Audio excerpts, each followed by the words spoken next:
축복합니다. 축복합니다. 은혜 가운데 승리하시기 바랍니다. 감사합니다. 오늘 우리에게 주시는 하나님의 말씀은 고린도전서 12장 7절로 11절까지 말씀입니다. 고린도전서 12장 7절로 11절까지 말씀 우리 한 절씩 교독하겠습니다. 각 사람에게 성령을 나타내심은 유익하게 하려 하심이라.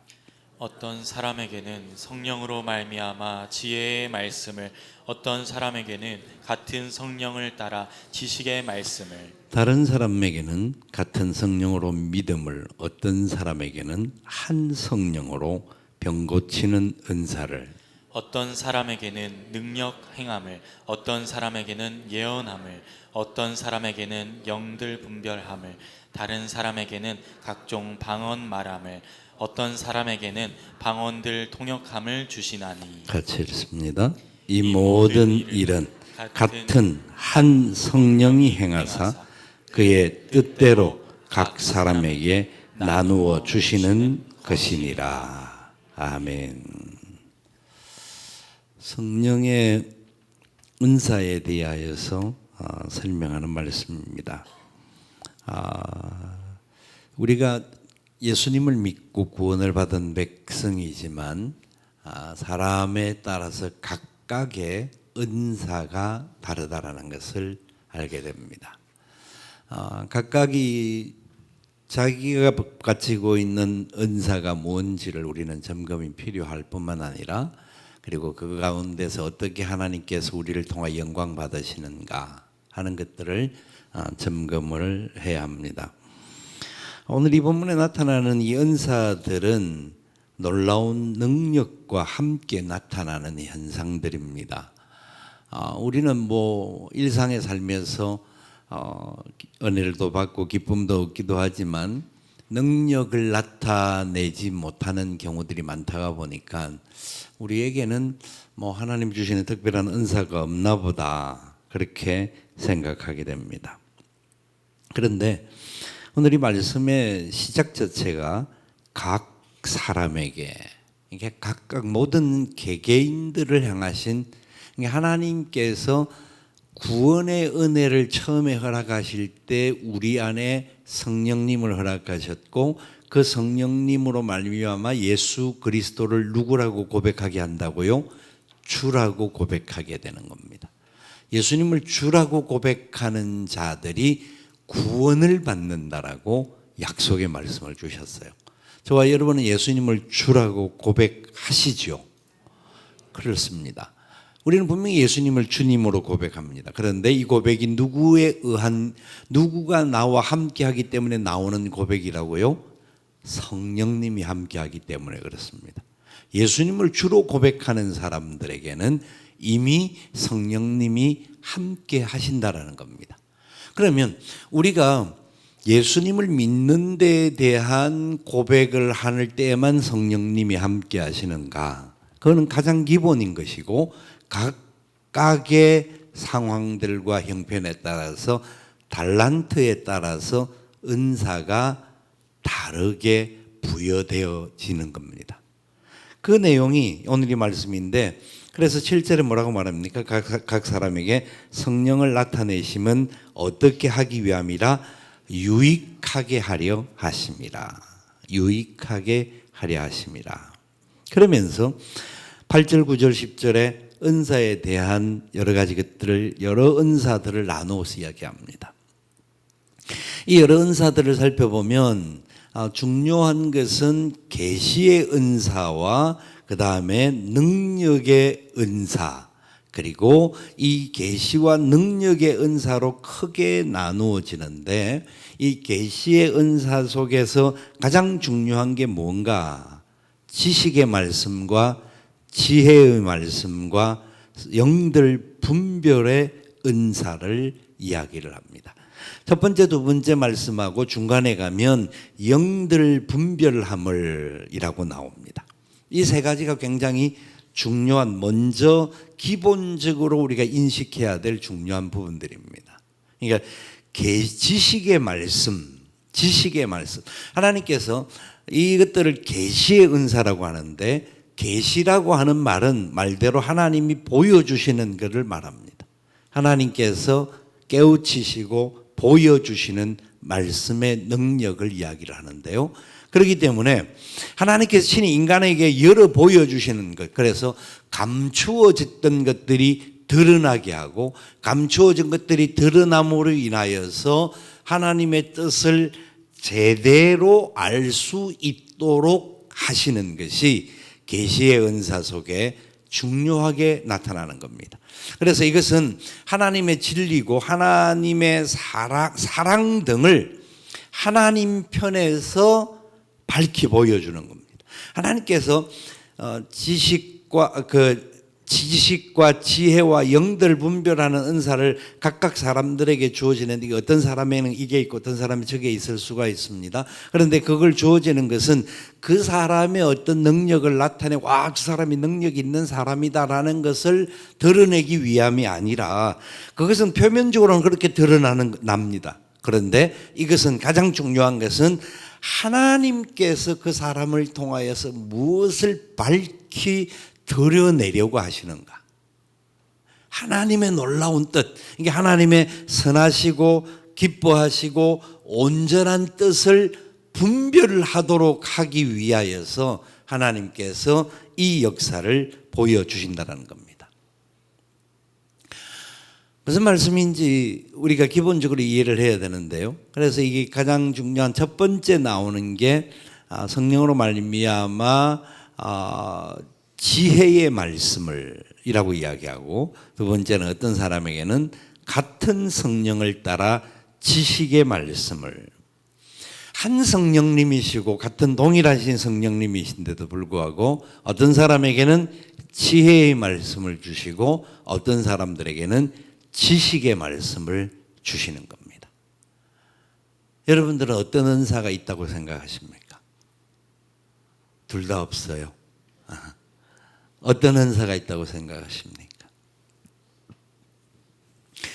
보편적으로 이야기할 때 지식의 말씀은 말씀 그대로 하나님을 제대로 알게 하는 것을 이야기합니다. 하나님을 알도록 하기 위한.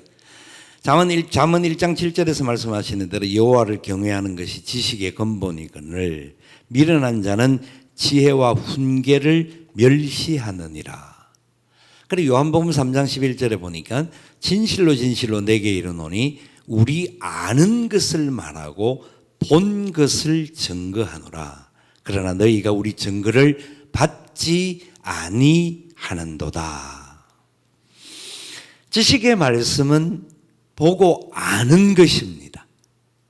그러니까 하나님의 말씀의 원리들, 구약의 창세기에서부터 계시록까지 펼쳐주신 하나님의 말씀의 뜻을 제대로 전하는 것을 말합니다.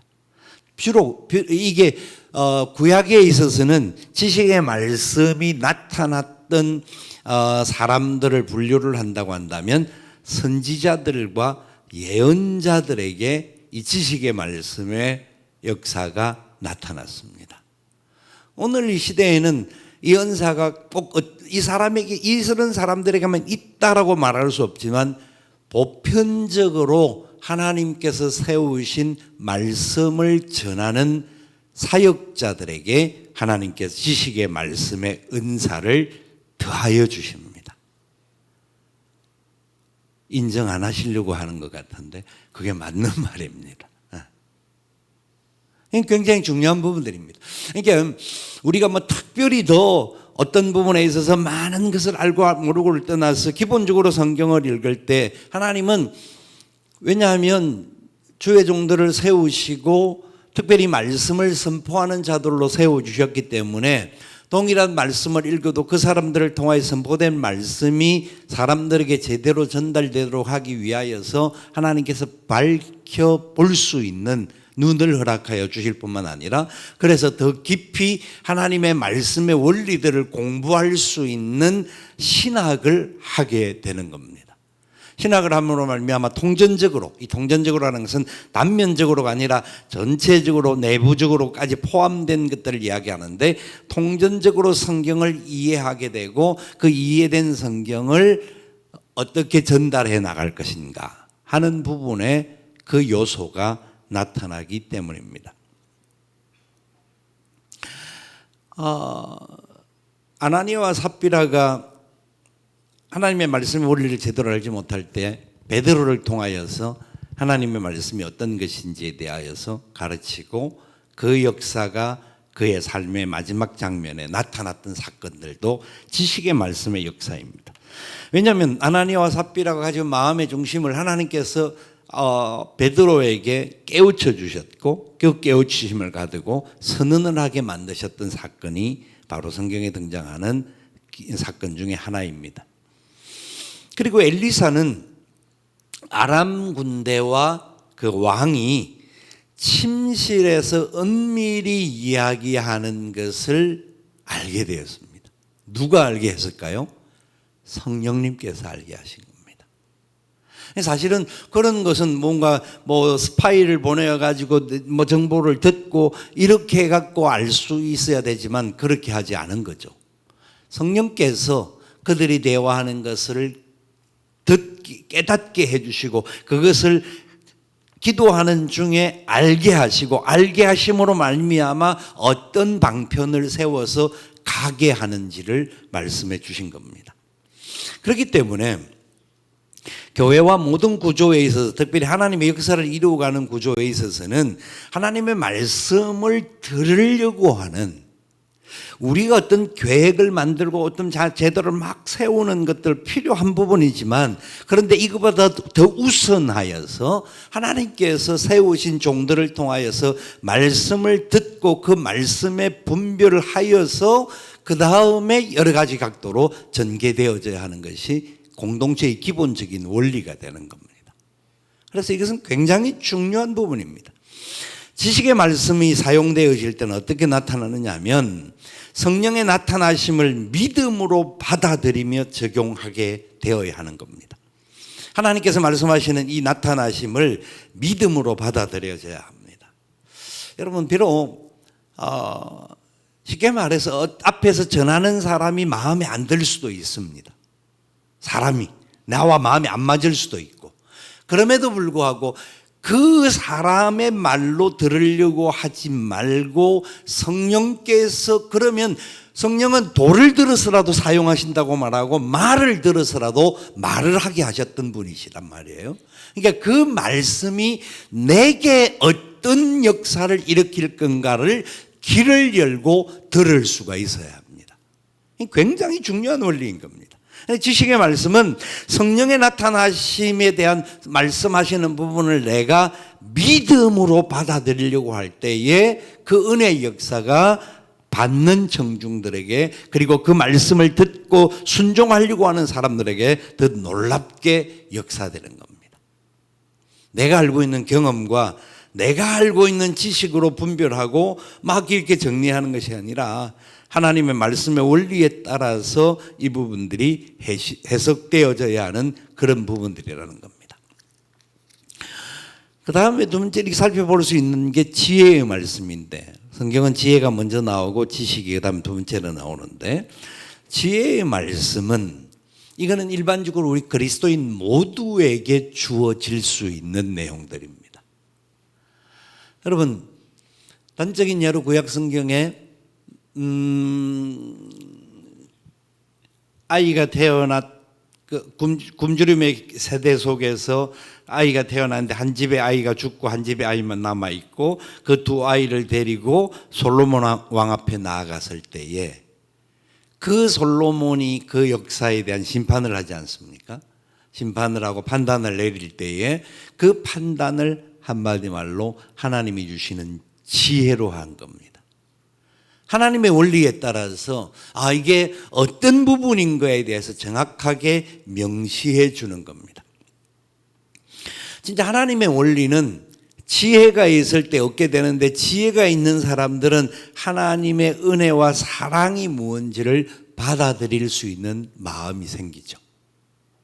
우리는 우리의 귀로서 자꾸 육신의 귀로서만 모든 것을 들으려고 하고 육신의 눈으로만 보려고 하는 그런 부분들이 있는데 이 모든 그 과정 속에서 지혜의 역사들을 주님께서도 바리새인들이 세금을 내는 문제를 가지고 예수님을 약점 잡기 위해서 도전해 올 때에 그 시대의 상황들과 모든 것을 맞추어서 가이사의 것은 가이사에게로 하나님의 것은 하나님께로 드려라 라고 하는 지혜의 말씀을 선포하셨습니다. 예수님이 가르치셨던 말씀의 원리들은 지식의 말씀을 바탕으로 하여서 지혜의 말씀으로 표면적으로 나타납니다. 그렇기 때문에 우리도 부족하지만 우리가 일상적으로 말씀의 깊이까지는 모를지라도 그 말씀의 원칙을 붙잡고 하나님께서 이 말씀을 통하여서 하나님의 지혜의 능력이 우리에게 나타나기를 소망하며 간구할 때에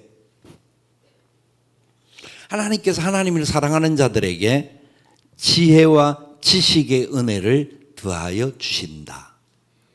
그것을 우리가 기억해야 합니다. 우리 아이들을 키우려고 할 때 일반적으로 세상에 많은 지식을 찾지 않습니까? 지식을 찾습니다. 어떻게 하면 아이들을 제대로 시키고 공부하고 그다음에 부모님들은 입시 문제를 위하여서 어떤 방법으로 해야 입시를 더 좋은 성적을 얻게 할 것인가 많은 정보를 찾습니다. 정보를 찾되 실제로는 전문가들을 만나서 그 전문가들의 이야기를 듣고 나름대로 더 많이 정리를 합니다. 그게 사실 지식과 지혜가 그 많은 것들을 경험한 사람들에게서 오는 거거든요. 그런데 하나님이 주시는 지혜의 역사는 경험을 많이 했기 때문에만 얻는 것이 아닙니다. 하나님께서는 시편의 말씀을 통하여서 지혜의 역사가 나타나는데 말씀의 권세가 나타나 말씀을 붙잡고 있는 사람들에게 노인보다도 지혜롭고 스승보다 지혜롭고 원수보다도 지혜롭게 하시는 분이시다. 아멘. 그러니까 하나님의 말씀에 붙들려 살려고 노력하면 하나님이 그 말씀의 은혜를 통하여 지혜를 더하여 주시는 겁니다. 아이들을 양육하는데 부모님들은 요새 젊은 부모들은 굉장히 힘들어합니다. 사실 힘든 것 같아요. 여러 가지 것들이 너무나 많다가 보니까 그때마다 제일 중요한 것은 하나님 앞에 지혜를 구하는 겁니다. 하나님 우리 아이를 하나님의 마음의 뜻, 하나님의 뜻에 맞게끔 또 이 아이가 이 세상을 살아가는데 뒤처지지 않도록 제게 지혜를 더하여 주셔서 이 아이를 잘 양육할 수 있게 도와 주시옵소서. 그 기도가 필요한 것이죠. 다른 예입니다마는 제가 말씀드린지 모르겠는데 그 후배 목사님이 한번 저하고 이제 만나 대화를 하다가 자기 아들을 결혼을 해야 되는데 좋은 좀 처자를 소개해 주시면 좋겠습니다. 그 말을 해요. 그래서 그 아들에 대해서 이야기를 하는데 제가 말했는지 모르겠는데 깜짝 놀랐어요. 애가 잘생겼어요. 키도 크고 잘생겼는데 공부도 너무너무 잘하는 아이예요. 서울대 의대를 졸업하고 지금 강남에서 성형외과 의사로서 지금 전문의 과정을 밟고 있더라고요. 우와, 그래서 근데 왜 장가 못 갔냐 물어보니까 찾는데 누구를 찾느냐? 예쁘고 똑똑하고 자기 분야에서 잘하는 사람을 그런 사람이 있으면 좋겠다. 그래서 내가 너가 아들 장가 못 간다. 듣자마자 그 말을 했습니다.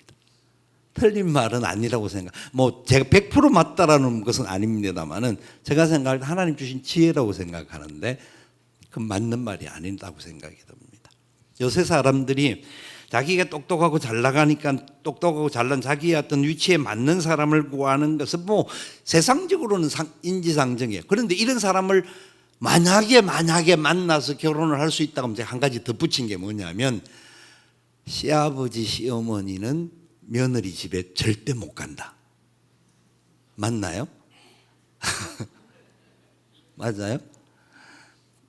여러분 그게 실제로는 아닐 수도 있습니다만은 일반적으로 생각할 때 자기 분야에 탁월하고 최고의 길을 가진 사람, 그래도 진짜 지혜롭고 뭐 하나님을 사랑하는 마음이 있고 기본적인 이런 것들이 있다고 한다면 그렇지 않겠지만, 일상적으로 찾는 외적 조건을 큰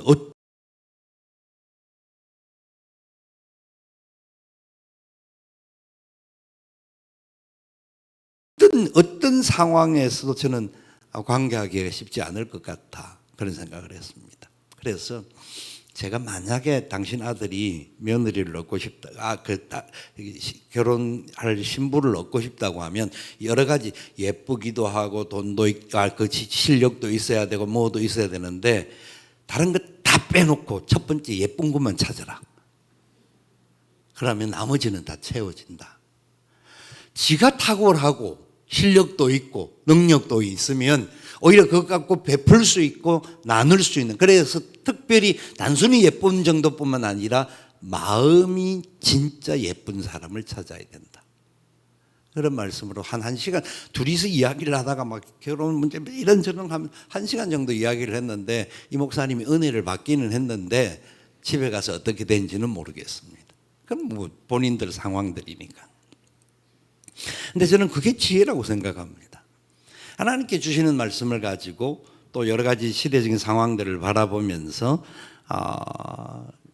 외적인 조건들만을 강조되어지는 세상 속에서 하나님의 뜻이 뭘까를 찾을 수 있다고 한다면 그게 얼마나 지혜로운 역사로 나타날 수 있을 것인가라는 겁니다. 여기 세 번째로 그래서 중요하게 그 계시의 은사 중에 중요하게 나타나는 것이 영들 분별의 은사입니다. 영들 분별의 은사인데, 이게 무슨 말이냐면 영적인 역사가 나타납니다. 어떤 경우에서도 영적인 역사가 나타나는데, 영적이라는 것은 우리가 상상할 수 없는 어떤 일들이 생겨지는 것들을 포함하는 겁니다. 그럴 때에 이게 진짜로 이것이 하나님께로부터 왔는지 아니면 사람이나 혹은 사탄에게서 왔는지 분별할 수 있는 것이 영분별의 은사입니다. 참 이게 쉬운 일은 아니죠. 쉬운 일은 아닙니다. 예수님께서 시몬 베드로에게 뭐라고 말씀하셨는지 압니다. 마태복음 16장에 그에게 나중에는 이제 베드로라고 하는 칭호를 주시지만, 예수님이 어디입니까? 예루살렘으로 들어가면서 십자가에 죽으러 그 길을 가려고 한다고 이야기를 하니까 베드로가 예수님께 뭐라고 말했습니까? 예수님, 가시면 안 됩니다. 베드로는 예수님을 사랑하는 마음으로 말한 게 맞습니다. 육신의 사랑으로 제자된 도리로서 지금 상황을 살펴보니까 예루살렘 올라가서는 로마 군병에게 잡혀서 위기를 만나게 되는 것이 그가 생각하는 분명한 의식이었습니다. 그때 하나님께서는 베드로를 향하여 뭐라고 말했죠? 하나? 사탄아, 내 뒤로 물러가라. 네가 하나님의 뜻을 막으려고 한다 라고 이야기합니다. 분명한 것은 베드로가 한 말이 잘못된 이야기는 아닙니다. 그런데 그 말을 육신으로만 듣는다고 하면 이 사람이 나를 위해서 하는 말이지 정도는 끄떡거릴 수 있지만, 그렇게 되다가 보면 하나님의 뜻을 이루지 못하게 된다라는 겁니다. 그래서 그곳에서 이게 영분별을 한다라고 하는 게 그 사람의 중심을 보고 뭘 보고 막 속에 시커먼 게 보인다 이런 게 아니고요. 어떤 말을 듣고 어떤 행동들이 나타날 때 하나님의 선하시고 기뻐하시고 온전한 뜻이 무엇인지를 분별해 가지고 그 분별한 것을 가지고 그대로 행동하는 것을 말합니다. 베드로에게 말했던 주님의 말씀은 놀라운 뜻이었습니다. 우리가 이 땅을 살아가면서 누군가가 선한 말을 해주는 것에 대해서 그게 나쁘게 우리가 막 속을 비틀어갖고 꼬아서 들을 필요는 없는 거예요. 그런데 그게 진짜 하나님의 뜻을 이루는 것인가라고 생각하는 부분에 부딪히게 되면 굉장히 조심해야 될 이야기들이 많다라는 겁니다. 누군가가 막 좋은 의견을 내고 자기 나름대로 의견을 내고 제시를 하는 것을 들을 때에 참 마음에 여러 가지 이해가 되는 부분들도 있지만 진짜 하나님의 선하시고 기뻐하시고 온전한 뜻이 뭔가 고민하고 다시 하나님의 뜻을 찾는데 우리가 대단히 중요하게 생각해야 합니다. 영분별을 하는 데서는 두 가지 방법이 있습니다. 첫 번째는 하나님 말씀에 그 내용들이 부합되는가, 하나님의 말씀의 뜻에 합당한가. 예수님이 이 땅에 오신 것은 하나님의 뜻은 뭐냐면 십자가를 지는 것이었습니다. 하나님의 뜻은 예수님께서 가야 할 마지막 길은 우리를 대신하여 십자가 길을 가는 것이었지 않습니까? 그런데 베드로는 주님의 목숨이 우리와 함께하는 주님이 올라가면 위험을 만날 수 있다고 생각했던 겁니다. 하나님 말씀의 원리를 정확하게 몰랐기 때문입니다.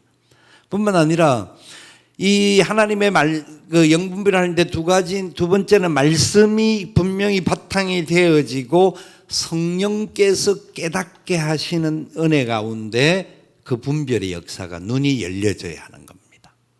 내 이성과 내 감정의 판단으로만 하는 것이 아니라 성령이 주시는 은혜 가운데서 걸어가야 되고, 그러기 위해서 우리 자신들이 먼저 하나님의 전신갑주를 입어야 합니다.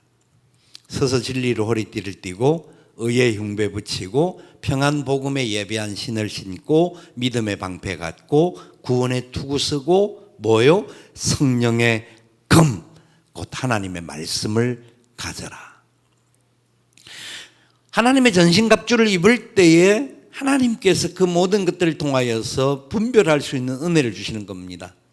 그래서 우리에게 하나님의 은혜 가운데서 청결한 마음과 선한 양심과 거짓 없는 믿음으로 살 수 있도록 역사하심을 믿고 걸어가야 한다는 겁니다. 사람들은 어떤 경우에 있어서도 자기 감정에 굉장히 충실하려고 합니다. 여러분, 우리가 감정에 충실하는 건 나쁜 것은 아닙니다. 진짜 어떤 부분에 있어서는 슬픔을 당한 사람들이 그 슬픔을 해결하는 방법 중에 하나가 우는 것도 포함이 됩니다. 우는 것도 포함이 됩니다. 힘들고 하는 사람에게 같이 손잡고 같이 손만 잡고 줘도, 그리고 그를 위해서 같이 울어줄 수 있다고 한다면 굉장히 중요한 해결점이 되는 것 또한 사실입니다. 그러나 그건 기본적으로 우리 어떤 개인적인 감정의 문제들을 해결하는 부분들과 삶의 문제들이 그런 것들이 있을 수는 있지만 내 감정에 내가 자꾸 노예가 될 수 있다는 것 또한 알아야 합니다. 그곳에 자꾸 이렇게 매달려 있으면 어떤 부분에 있어서 실족할 수 있는가, 어떤 부분에 사람들의 말을 듣고 상처를 입고, 또 어떤 부분에 있어서 그 여러 가지 시험에 들게 되고 이런저런 마음들이 우리에게 생겨지는데, 그때마다 감정이나 기분에 부딪히다가 보면 우리의 영을 사탄이 조종할 수 있다는 것을 아셔야 됩니다. 그래서 어떤 상황에 일이 전개되어지고 어떤 말이 들려질 때에도 그래, 이런 말을 할 수는 있고 들을 수는 있지만 하나님의 뜻은 그건 하나님의 뜻이 뭘까 생각하면서 내 마음속에 그 말에 막 감정이 붙들리게 되고 막 힘들고 막 고통 가운데 있다고 한다면 하나님의 뜻을 우리가 제대로 알게 되는 것이 아닙니다. 하나님께 맡기고 기도할 때에 하나님이 맡기고 기도하는 과정 속에 평안을 주셔야 합니다. 평안하지 못하고 계속 감정의 고리에 부딪혀서 마음이 상해 있게 되면 그건 영분별의 역사에 제대로 행하지, 내 자신이 성령에 의하여 붙들려야 할 사람인데 내 자신의 감정에 붙들리다가 보니까 내 감정이 잘못되어지면 결국은 악한 영이 우리의 마음을 상하게 할 수 있다는 겁니다. 그래서 그런 부분에 있어서 우리 자신들이 분별을 함으로 인해서 하나님의 뜻 가운데서 바로 걸어가는 그런 모습들이 우리 가운데 나타나야 합니다. 그래서 이 중요한 게 지혜와 지식과 영분별은 말씀을 바탕으로 하는데 영적인 눈이 열려져야만이 알 수 있는 내용들입니다. 여러분들이 생각할 때 여러분들 뭐 지식에 관한 문제도 말씀이 이야기하는 창세기부터 계시록까지를 한 말씀으로 줄일 수 있다고 한다면 뭐라고 말할 수 있느냐? 하나님의 약속이다. 이게 지식의 역사들 속에서 해석할 수 있는 말입니다. 하나님의 약속, 그리고 그 약속을 완성시키시는 분이시다. 그래서 그 완성의 결과가 하나님의 나라를 세우는 것이다. 이게 성경의 전반적인 해석의 원리입니다. 뿐만 아니라 지혜의 역사들은 순간순간마다 달라질 수가 있습니다. 막 더워서 땀을 많이 흘리시는 분들은 예배 시간에 앉을 때에 코너에 앉는 게 지혜입니다. 우리 교회 상황에서는, 그렇죠? 에어컨이 많이 나오니까. 그 다음에 에어컨 바람을 싫어하시는 분들은 끝까지 저기 앉아서 에어컨 온도를 낮춰달라 할 것이 아니고 중간에 앉아서 뜨겁게 찬송하면 되는 거죠. 그것도 삶의 지혜가 별것 아니에요. 우리의 삶 속에 우리가 어떤 부분을 놓고 내가 지금 환경의 어려움에 매여 있는데 이 어려운 환경에 매인 걸 가지고 감정을 토하고 불평을 토하고 원망을 토할 게 아니라 하나님의 은혜 가운데서 내가 어떻게 이 문제를 해결할 수 있을 것인가 지혜를 주시옵소서. 기도하는 것이 굉장히 중요한 부분이죠. 교회에서 기도하다가 보면 어떤 분들은 동성 기도하는 것을 좋아하고 어떤 분들은 묵상 기도하는 것을 좋아합니다. 그렇죠? 개인에 따라 다릅니다. 그런데 공동체의 현장에서는 서로가 절제를 해야 합니다마는 공동체 현장 이렇게 우리 교회 공간에서 나왔을 때 아니고 우리가 동성 기도하기가 쉽지가 않잖아요. 그렇죠? 그러면 동성 기도하는 사람이 막 동성 기도하는 것 때문에 내 기도가 안 되는 분들이 있다고 한다면 그때는 기도하면서 하나님 저 동성 기도가 내 귀에 안 들리게 도와주옵소서. 자기 기도가 묵상 기도를 하면서 더 깊이 하나님 앞으로 들어갈 수 있도록 노력을 하나님 앞에 은혜를 달라고 간구해야 합니다. 그게 왜냐하면 막 동성기도 하는 사람 뭔가 모르게 자기 그 감정에 취해 있는 경우도 나중에 가서는 절제가 절대적으로 필요하죠. 필요한데도 그러나 어떤 상황에서는 공동체가 모였을 때 동성기도 하지 않고는 우리가 사실 기도의 역사를 계속 끌어가기 어렵습니다. 그래서 계속 기도를 같이 하기 위해서라도 동성기도를 하고 어떤 분들은 뭐 교회 나와서 성경에 있듯이 방언의 기도도 하게 되는 거예요.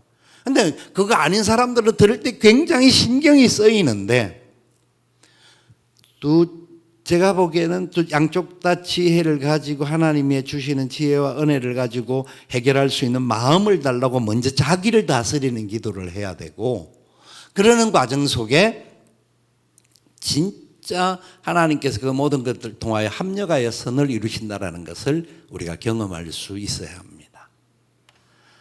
잘못하면요 시험 들게 될 서로가 시험 들 수가 있거든요. 시험 들면 누가 제일 좋아할까요?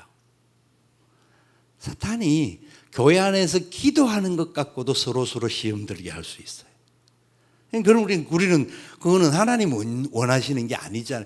영분별을 해야 되죠. 그래서 그런 것을 분별하면서 지혜롭게 아니면 방송 만약에 기도하는데 막 소리가 많이 들리면 교역자들에게 요청을 하여서 방송실에 나오는 음향 소리를 조금 더 키워달라고 요청할 수도 있는데 또 지혜예요.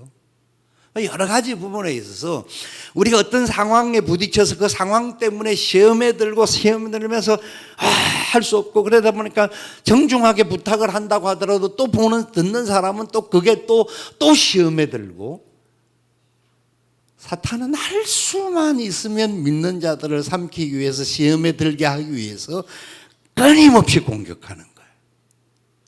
우리가 딴 것 하는 거 아니죠. 기도하는데도 시험 들게 만드는 역사가 있다는 겁니다. 그러니까 그때에도 성령의 은사를 받은 사람들로 성령의 은사는요 가장 중요한 것은 은사에 주신 목적이 과연 뭐냐? 이것만 말씀하고 다른 것은 다음 주에 말씀드리겠습니다. 14장에 가면 이렇게 말씀해요. 14장 1절부터 말씀하는데 사랑을 추구하며 신령한 것들을 사모하되 특별히 예언을 하려고 하라. 방언을 말하는 자는 사람에게 하지 아니하고 하나님께 하나니 이는 알아듣는 자가 없고 영어로 비밀을 말함이라. 이 하나님이 허락해 주신 부분인데 이런 부분에 대한 이해를 하고 말씀의 지식을 가지고 그 부분에 들어가야 되죠. 그러면 3절에 뭐라고 합니까? 3절 4절 우리 다 같이 읽어봅시다.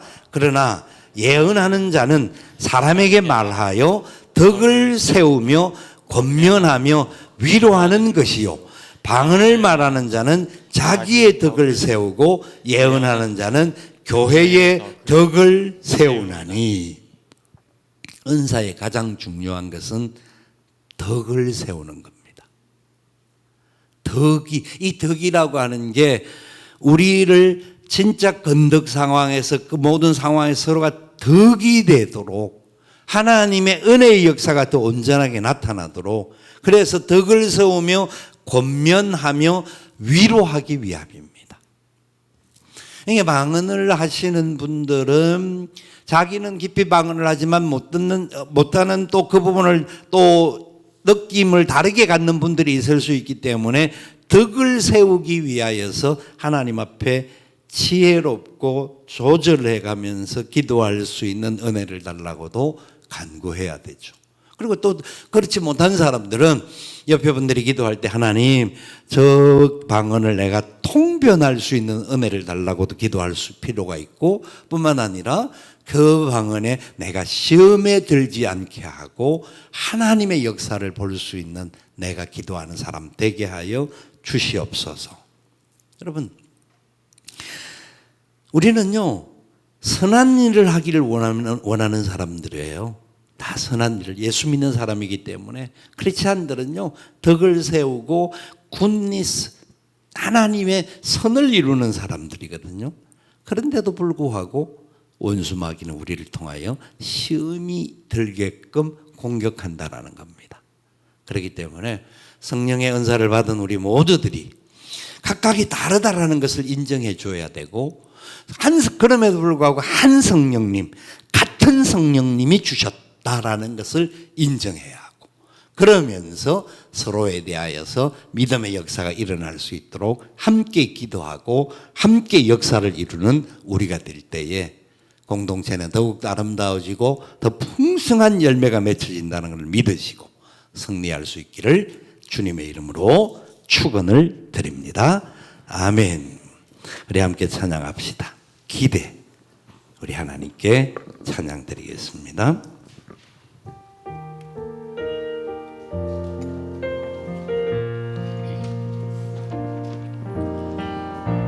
주 안에 우리 하나 웃음은 달라도 예수님 한 분만 바라네.